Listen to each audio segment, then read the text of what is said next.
CBS News review of hundreds of videos of federal agents confronting protesters during and around immigration enforcement actions finds several instances where those agents appear to violate federal policies on the use of force. Nicole Sganga discussed the footage with both a former federal agent and a current U.S. Customs and Border Protection commander as part of this exclusive investigation. Please watch. So to have these rounds impact someone in the face, in the head, in the neck, runs the risk of serious injury, death, or unintentional consequences. My professional assessment is that they are elevating the force to a degree that is excessive. We sat down with the commander-at-large of the operation, Gregory Bovino, just a few feet away from where this incident actually happened, to ask him directly about his federal agents' actions. Chief, I do want to show you some of what I'm talking about.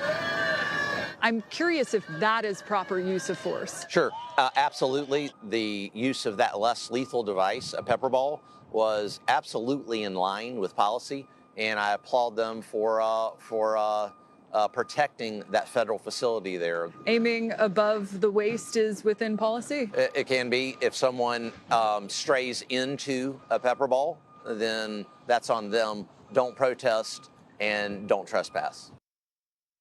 Nicole Sganga joins me now. Don't protest? Don't trespass. If someone strays into a pepper ball, that's on them. Those are the words of Commander-at-Large Gregory Bovino, who essentially saying operation. That person in the video walked into a fired pepper ball. That is what the Commander-at-Large said, Major. Right. So when he said to you, yes, it's consistent with policy, does that mean there's new policy? That there is a new way that those who are carrying out either defense or actions have been told they can operate? On paper, Major, no. In practice, yes. Okay. Now, we combed through... And that was the whole point of looking through all these video evidence. We combed through hundreds and hundreds of videos, dozens of hours worth. And what we looked for wasn't just one-offs. It was patterns that show time and time again federal agents going against DHS policy and a federal court order in Chicago as part of this Operation Midway Blitz, as it's been dubbed. And what we found was not only firing pepper balls into faces, the upper body from elevation, we also saw deployment of CS gas, pepper spray, tear gas in close proximity, some as close as you and I are sitting here, Major, and without any warning. We saw unmarked cars being used to move people, and we also saw a display of physical force and, in some cases, chokeholds, which DHS considers to be legal. Now, any law enforcement officer will tell you, including Eric Ballier, who you saw we spoke with, longtime career HSI and ICE agent. And he's the one who that started off saying this looks like it violates policy. Absolutely, and his own training.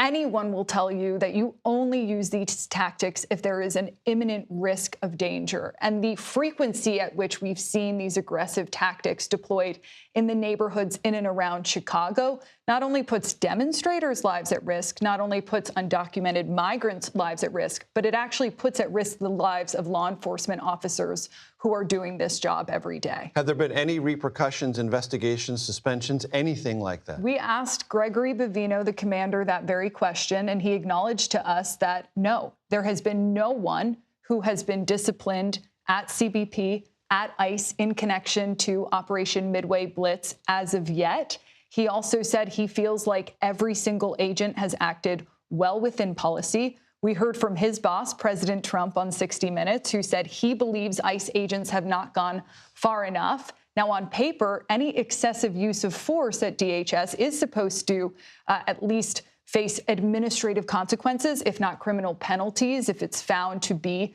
lethal, specifically in the case of using, say, cars as lethal force, spraying pepper balls, as we saw, into faces.